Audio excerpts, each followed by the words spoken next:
Salut à tous, j'espère que vous allez bien, bienvenue à vous dans cette nouvelle vidéo. Aujourd'hui on va parler un petit peu du style de jeu de Sniper. Donc c'est un style de jeu assez particulier que vous connaissez tous maintenant avec Novreach et on va dire les films qui sont sortis récemment et avec les jeux vidéo également.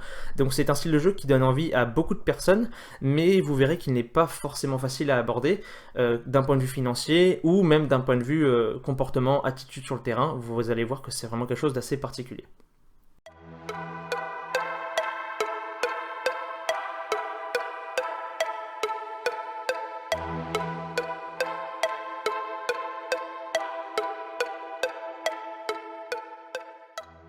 Donc on va commencer par le commencement. Donc comme vous le savez en Airsoft, il y a plusieurs types de répliques, d'accord. Il y a les SMG, les LMG, les DMR, les fusils d'assaut et les fusils de précision. Donc ça fait une belle petite panoplie de répliques disponibles sur le marché. Et la plupart du temps, le choix de votre première réplique va déterminer votre style de jeu. Je dis première réplique, mais en réalité, première, deuxième, troisième, dixième réplique, votre réplique en général détermine votre style de jeu. Pour les débutants, je vais directement déconseiller le style de jeu de Sniper. Pourquoi? Si vous êtes venu dans l'objectif de faire du frag, de vous amuser et tout ça, je vous conseille fortement de vous engager dans l'achat d'un fusil d'assaut. Alors certes, des fois, les fusils de précision sont moins chers que les fusils d'assaut, ça peut arriver, c'est ce qui est le cas de mon VSR10 juste derrière, mais j'avais déjà une certaine expérience derrière et je savais quoi améliorer sur le fusil dès le départ. Donc au final ça m'a fait un certain budget et ça ne m'a pas, on va dire, empêché de m'amuser comme il le faut. Il faut savoir que j'ai environ 7 ans d'expérience dans le domaine et j'ai mis 4 ans avant de me décider à devenir sniper. Donc ça fait un sacré bout de temps et mine de rien c'est vraiment difficile de décider parce que forcément quand on passe d'un style de jeu un peu plus agressif à un style de jeu beaucoup plus discret, beaucoup plus lent entre guillemets, c'est quand même assez drastique comme changement et c'est pas quelque chose qui fera plaisir à tout le monde. Donc pour revenir au conseil que je donne aux débutants, procurez-vous d'abord une réplique d'assaut. Apprenez à jouer, d'accord. Apprenez, on va dire, les différentes manières de progresser sur le terrain, comment vont réagir les joueurs. Apprenez vous-même à réagir face à un sniper, d'accord. Et vous allez voir que ça va être quelque chose qui n'est pas forcément facile. Et en plus de ça, ça va vous permettre, vous, de développer d'autres techniques de déplacement, de communication sur le terrain. Si vous faites du roleplay, par exemple, ça peut être vraiment intéressant. Donc, commencez par vous amuser avec des fusils d'assaut. Et ensuite, après ça, on verra pour les fusils de précision.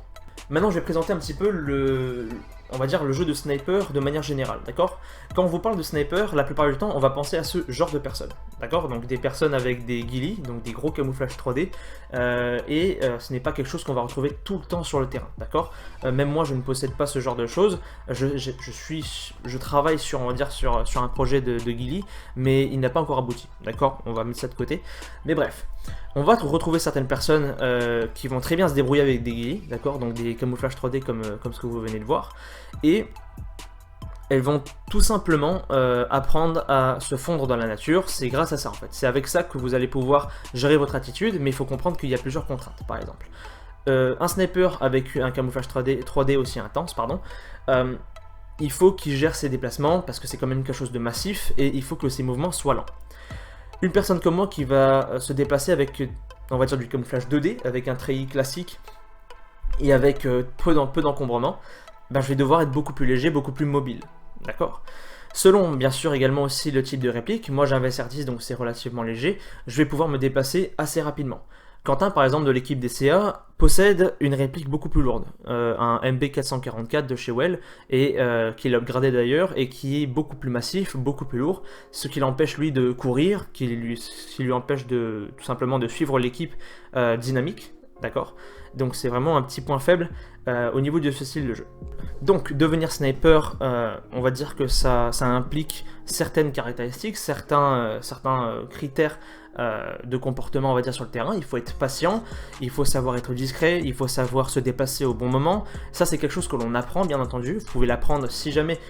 En fait, simplement, il y a plusieurs manières de le faire. C'est soit ce sont des caractéristiques que vous avez de base, d'accord, que vous aimez être discret et tout ça, donc c'est pas quelque chose qui vous est inconnu, d'accord. Et d'ailleurs, c'est une attitude que vous allez remarquer directement sur le terrain, même avec un fusil d'assaut, d'accord.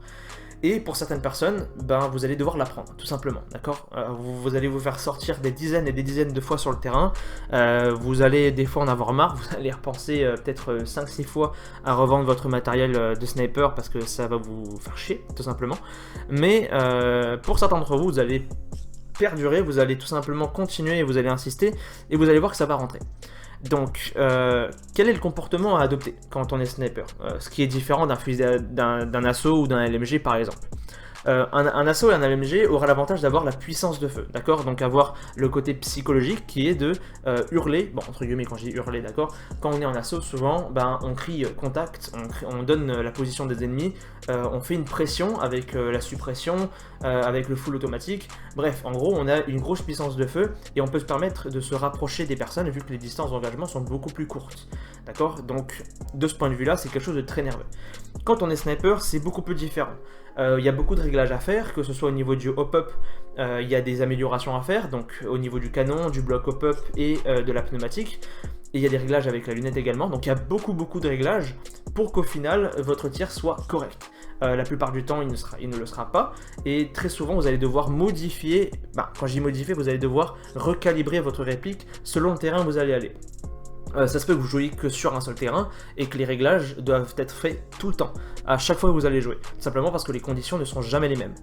Il faut prendre en compte également le fait que vous tirez des billes très légères, donc forcément la moindre branche, la moindre feuille pourra dévier la trajectoire, et donc forcément c'est beaucoup plus compliqué. Ça va être beaucoup plus compliqué qu'un fusil d'assaut qui va tirer plusieurs fois dans la même direction, et donc on va dire sur 10 billes il va pouvoir toucher 2 fois sa cible par exemple. Autre chose, quand vous voulez vous procurer une réplique de précision, d'accord, un fusil de précision, il faut que vous preniez, je dis il faut, mais en réalité c'est selon votre goût, même si l'avantage ce serait de partir sur une base de VSR10 comme ce qu'il y a derrière moi par exemple. La base de VSR10 avec les bases de 96, ce sont, on va dire, les bases les plus répandues sur le marché, d'accord. Il y a énormément de pièces compatibles avec cette réplique. Pour vous dire, ce n'est pas exactement un VSR10, c'est un Well MB03. Il y a le Bar 10 de chez Jingong, il y a le VSR10 de chez Tokyo Marui, et il y a le Well MB03 de chez Well, simplement. Il y a le Well MB03. Donc pour vous dire, c'est 3 types de répliques différentes que vous allez retrouver sur le marché, et que vous allez pouvoir modifier tout simplement pour atteindre les performances que vous souhaitez, d'accord. Pour vous donner une ordre de prix, ce fusil-là m'a coûté 85 $ US, d'accord. Donc pour vous dire, ce n'est vraiment pas cher du tout, mais par contre à l'intérieur, il y a plusieurs centaines de dollars de modifications. Donc c'est à ce moment-là que ça devient cher. Bon, depuis tout à l'heure je parle, mais en gros, pour résumer le tout, si vous commencez l'airsoft, ne prenez pas une réplique de précision, parce que c'est quelque chose qui aura une cadence de tir beaucoup moins élevée. Il y a l'attitude qui va avec, que vous devez avoir avec et que vous n'aurez pas forcément dès le début. Donc forcément, je vous conseille d'opter pour une réplique d'assaut. Donc c'est vraiment un énorme conseil pour que vous puissiez vous amuser et que vous puissiez adhérer à l'airsoft déjà de manière générale, pour ensuite adhérer au bout de certains mois ou certaines années au style de jeu de sniper. Deuxièmement, c'est un peu glauque, mais c'est comme un peu à la chasse, d'accord. Votre proie est en face de vous, elle ne vous voit pas, vous la shootez, elle est dead, et c'est satisfaisant. Je sais pas comment vous le dire autrement, mais en gros c'est comme ça que ça fonctionne. Il faut que vous alliez au feeling, il faut que vous alliez à l'expérience, que vous testez sur le terrain. N'hésitez vraiment pas, quand vous allez sur le terrain, à demander le fusil de précision de quelqu'un. Et bon, vous n'allez pas venir en mode, bon bah écoutez, vas-y file-moi ton fusil. Non, demande-lui de tester, et essayez de voir un petit peu comment ça fonctionne. C'est la personne qui le connaît un petit peu, vous expliquera un petit peu comment ça marche. Et avec un peu de chance, vous laissera jouer un petit peu avec son fusil de précision. C'est à peu près tout pour moi. J'espère que j'ai dit le maximum de choses dans cette vidéo. Si d'autres personnes souhaitent interagir dans les commentaires, allez-y, ça ne me dérange pas du tout, et au contraire ça va m'aider à construire mes prochaines vidéos. Il faut savoir que cette vidéo là je l'ai construite un petit peu à l'arrache, mais je voulais en parler depuis longtemps, d'accord, parce que je vois de plus en plus de joueurs qui veulent s'engager en tant que sniper, et malheureusement ça m'attriste de voir qu'au final ces joueurs là abandonnent rapidement, parce que ce n'est pas un style de jeu qui est évident, et ça me fait juste un petit peu chier de voir des joueurs potentiels quitter la discipline, tout simplement parce qu'ils n'ont pas trouvé le bon style de jeu dès le premier jour, entre guillemets. Donc petit conseil, offrez-vous une réplique d'assaut, commencez avec ça, progressez, et puis ensuite voyez si vous pouvez jouer sniper. Vous allez voir que c'est un style de jeu qui est particulier mais que vous allez vraiment aimer. Salut à tous!